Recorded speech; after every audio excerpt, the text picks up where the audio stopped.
Good morning. Welcome back to Bookeemonsters. My name is PK. It is Wednesday, December the 11th, and we're here to do a good look at the new releases that have been published this week. And on Wednesdays, we look at romance.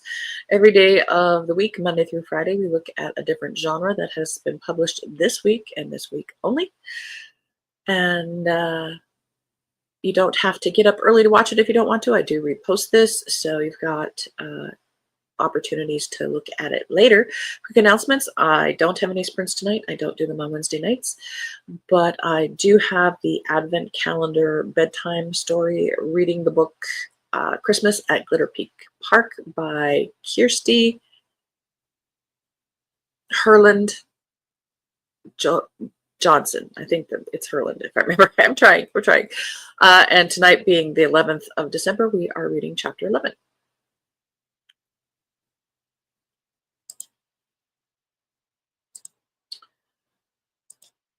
I think because we are, of course, cozies, there's always tons, but because we're getting closer to the holidays, we aren't getting as many books. So I did scour as best as possible to get some options here. First up, How to Get a Life in 10 Dates by Jenny L. Howe.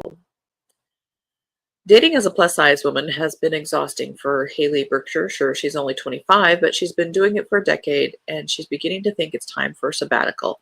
It doesn't help that she's been madly in love with her best friend, Jack, for years. But one disastrous weekend in college taught her the hard way that they'll never be more than friends. With their sister's engagement celebration fast approaching and her friends and family nagging her about a +1, Haley and Jack do what they do best, scheme. Haley agrees to let her friends and family set her up with 10 people, and she's sure that once none of them prove to be good matches, her loved ones will finally let her fade into romantic retirement in peace. To her surprise, some of Haley's dates go better than expected, and for the first time in forever, she's actually having fun, until Jack starts breaking all the rules they'd made to mend their friendship in college. He produces a laundry list of flaws for everyone she likes, crashing some of her nights out, and finally shocks her by throwing himself into the mix. Dating Jack has always been the dream, but Haley's afraid of the reality. Is it worth risking her best friend for something that may have never been meant to be?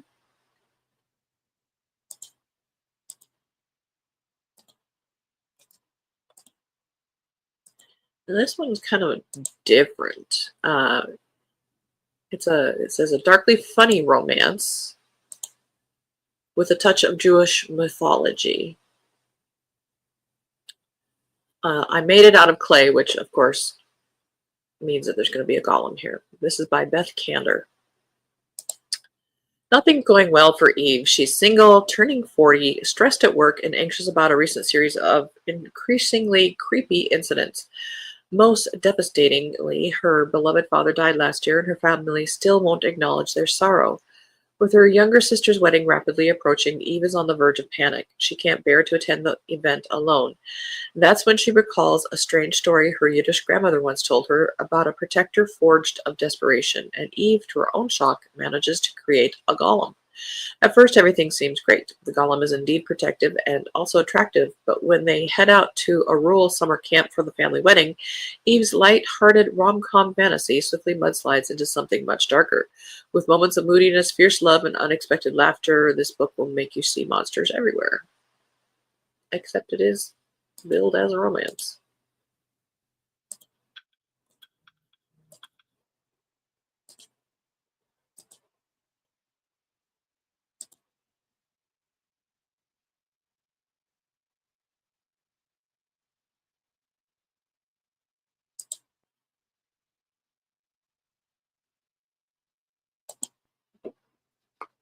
Hang on a second.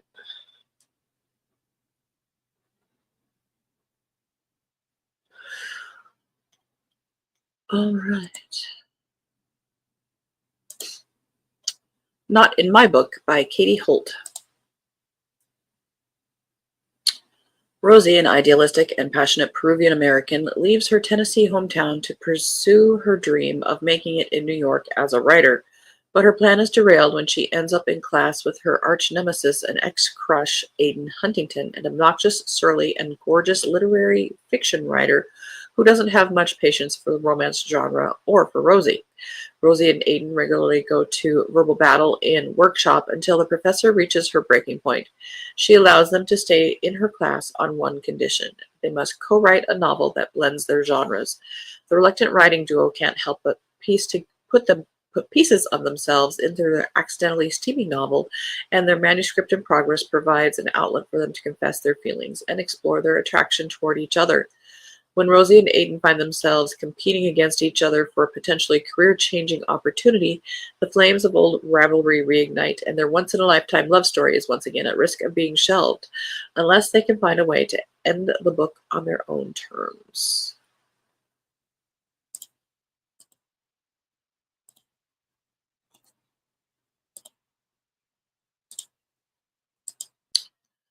Only for the Week by Natasha Bishop.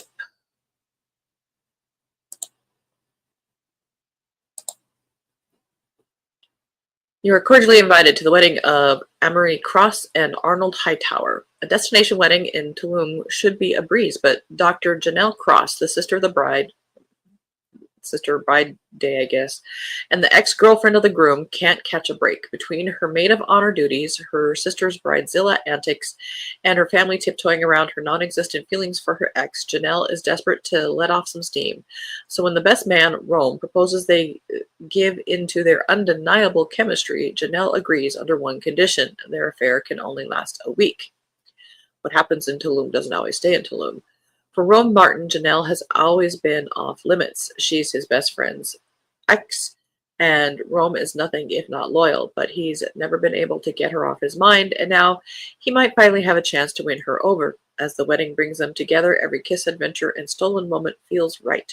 Janelle and Rome agreed to live in the moment, but are they willing to risk it all for forever? End of row one.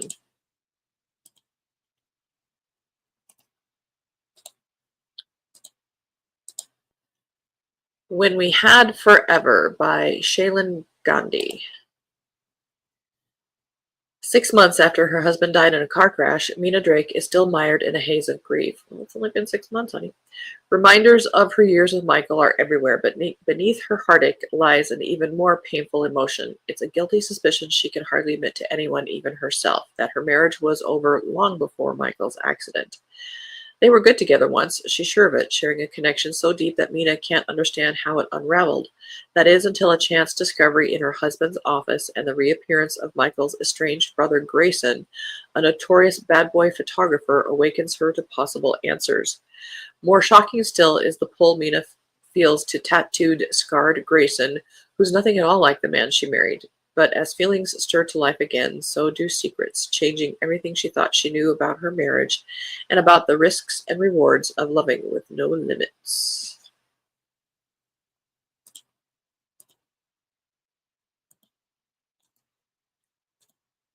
A more traditional, classic kind of romance by Elizabeth Hoyt, No Ordinary Duchess, third in the Grey Court series. Those shirts just do not like to stay on. Cold and brooding, Julian Greycourt, the heir to the Windermere dukedom, has always known that his uncle the Duke was responsible for his mother's death. Now he's determined to exact revenge against his uncle if he can find the proof. But Julian hides a secret so explosive it will destroy him if it's ever revealed, and the Duke is watching. The last thing he needs is a distractingly sensual woman whose very presence threatens to destroy his plans. Sunny and cheerful, Lady Elspeth de Moray doesn't know why her brother and Julian fell out all those years ago, but she can't let the autocratic man get in the way of her mission to retrieve an ancient family text that she believes is one of the Windermere libraries. Locating the tome, however, proves trickier than she anticipated, and at each turn she's thrown together with the maddeningly mysterious Julian, and the temptation to give in to her family's greatest enemy grows stronger with each intriguing encounter.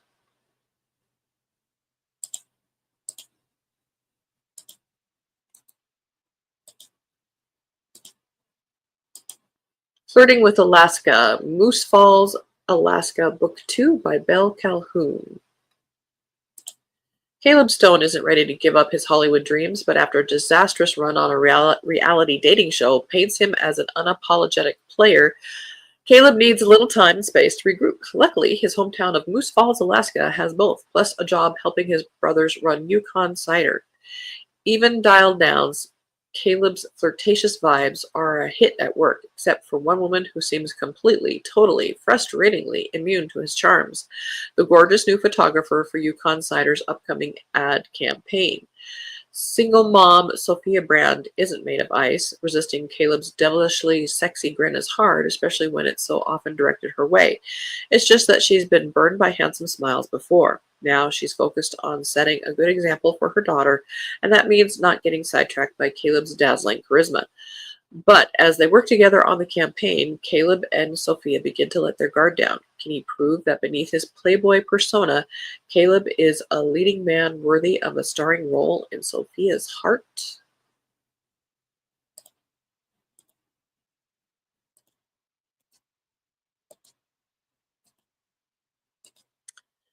Sunflower Cottage on Heart Lake by Sarah Robinson, third in the Heart Lake series. Good morning, Mary. Happy Wednesday. Rainy here, but warm. 61 degrees. Ooh, nice. Though rain. You guys needed rain. Yeah, I must have hit a button. I'm not quite sure.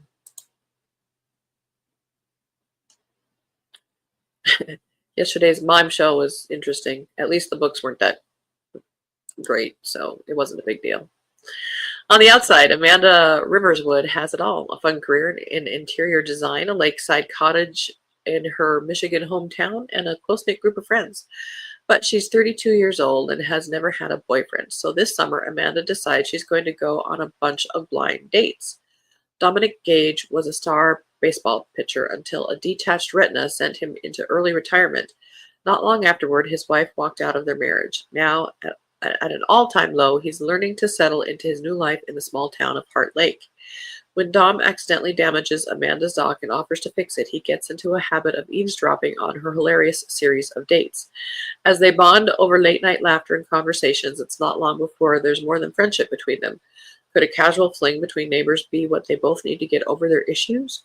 Or will it only risk their hearts? Everybody talks about risking hearts. Just do it. It's not a risk. Bah humbug. End of row 2. And the last one we have for romance, and then we'll switch over to jumping into the cozy mysteries we started on Monday. Wild in His Arms, a Dark Horse dive bar novel by Jennifer Ryan, the second in this series. Welcome to the Dark Horse Dive Bar, where the Wilds throw one hell of a party and love could be a bar stool away. Really? The heart of the Dark Horse Dive Bar, Aria Wilde, is ready for the next step in her life. Happy with her job, her life, her niece, and nephew on the way, there is only one piece missing: her own happily ever after. Her casual relationship with FBI agent Nick Gunn isn't enough anymore, despite how much she loves him. She's tired of being forgotten, being second place to his honorable and frustrating calling. Arya has never been one to wait around for what she wants, so she ends things with Nick in search of someone ready to settle down. Sounds like she's got some narcissism going on. Nick was not prepared for Arya's ultimatum, all or nothing. His life is his job, and it's all he's ever needed. That is until Arya. Determined to win back his woman, Nick goes all in to change his ways and prove his love and devotion to her. When an old enemy follows Nick home, his happily ever after with Arya is further out of reach than ever. Vengeance knows no bounds, and Arya is his most wanted criminal's next target. Dun dun dun.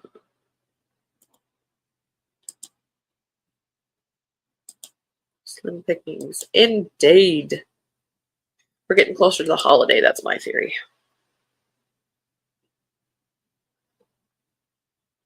All right, we ended on the quilt.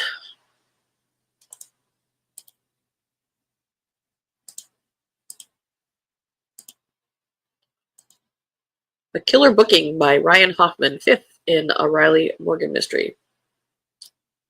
It's Valentine's Day weekend in the small town of Cedar Grove. Bookstore cafe owner Riley Morgan has planned a getaway at the Cedar Ridge Inn for himself and his girlfriend, Danny Jensen. Along for the ride is Duke the Pitbull. At the inn, they run into familiar faces and new guests from the big city. One of these is Vicky, a local who married an older billionaire named Art Gamble. The following morning, her husband dies of a heart attack, and a clue reveals murder. Vicky has heard about Riley and wants him to look into the case when she becomes the prime suspect in the murder. Will he be able to solve the case and still keep his holiday weekend with Daddy? Oh my gosh. They misspelled weekend. It's supposed to be weekend, but it's weekend. That is so bizarre. I apologize. I didn't click on the tab. I like the cover though.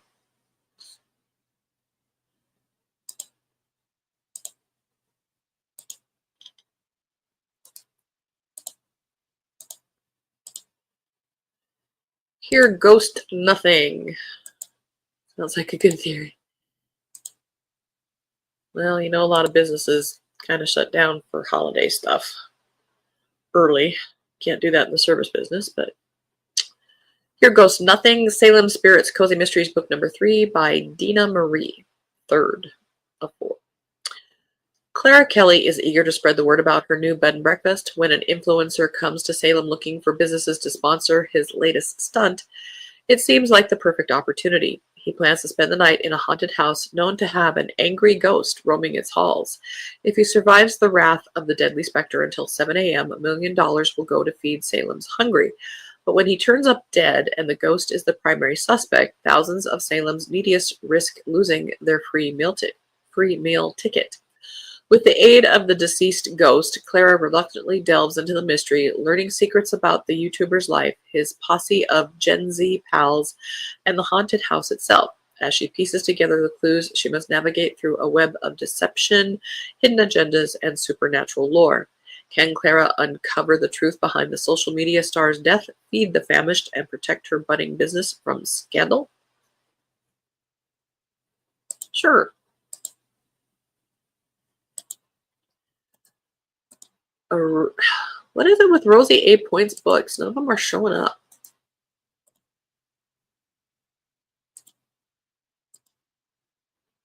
French Chocolate Cateau, book 11 in the English Village Witch series by Rosie Reed. Turning her dog into a human at a swanky Paris restaurant was always a barking mad idea. Yeah, but when a fellow diner is poisoned and a valuable chocolate cat goes missing, Evelyn doesn't even get her just desserts. My mind just went abity abity. Unfortunately for Evelyn and her detective boyfriend, being at the scene of the crime makes them prime suspects, and they need to clear their names fast. Navigating the magic-infused underbelly of Paris, Evelyn tackles cryptic clues, talking gargoyles, and her own desperate cake cravings. Can Evelyn recover the chocolate cat, catch the killer, and stop more catastrophes before it's too late? One thing's certain, she'll need all her witchy wiles and sleuthing skills to conquer the creme de la crime in Paris. There was so much in there that was kind of cringy.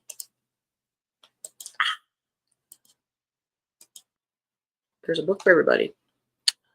Homicide at the Holidays, Salt Cliff Mysteries, book number 3 by Nancy Stewart.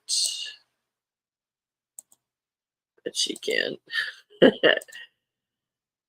Join Dahlia, Diantha, and Taco Dog as they solve a pine-scented murder mystery in the festive seaside town of Salt Cliff. Dahlia and the gang are preparing to host the Donovan family at the Salt Cliff Inn for the week of Christmas. The Donovans are practically Salt Cliff royalty, one of the oldest families in town and the ones who originally built the Salt Cliff bed and breakfast. The pressure is on. So when a body is found in a barrel in the bar in the basement, just as they arrive, Dahlia must figure out who it is, who put it there, and why. But unraveling a 100-year-old murder is the least of her worries, as she and Detective Owen Sanderson dig through the windy trail of clues. They uncover an even bigger secret, one that relates to Dahlia's history and Diantha's future. Diantha. End of that row. Maisie Marple has a new one, Christmas Carols and Wedding Bells, 15th in the Connie Cafe series. So what are you waiting for? 2 weeks before Christmas, Connie's mother, Roberta, asks her why she's waiting so long to get married to Ted. Connie, unable to come up with a good answer, sets off with the help of Reba and Penny to pull together a wedding before the new year. Will she be able to do it? This is the last book in this series, it says.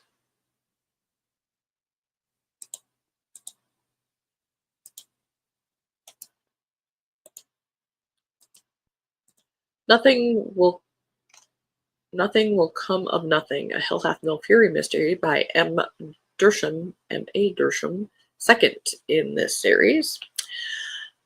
After wrapping up a successful performance run and solving the disappearance of a local Salida woman, Mustard Seed Productions, a traveling Shakespeare troupe run by a witch and her 3 Fury daughters, are looking forward to a less hectic engagement.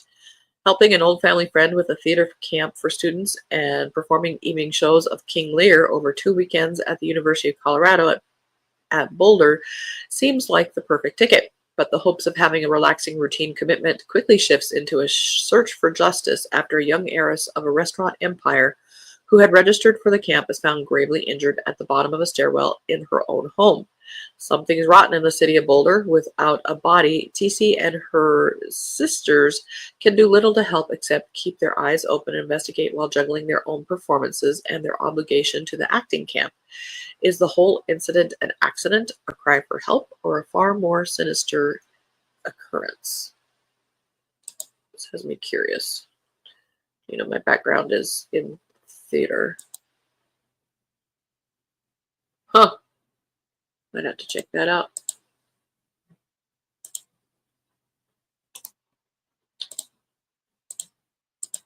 The Cookie of a Scoundrel, part of... Oh, is it an anthology? Oh, it is an anthology. I don't do anthologies, and we're saved by the bell. All right. Everybody remember, theater was where we parked. Again, I don't have any sprints tonight. Terrible. Yeah. Thank goodness, last book.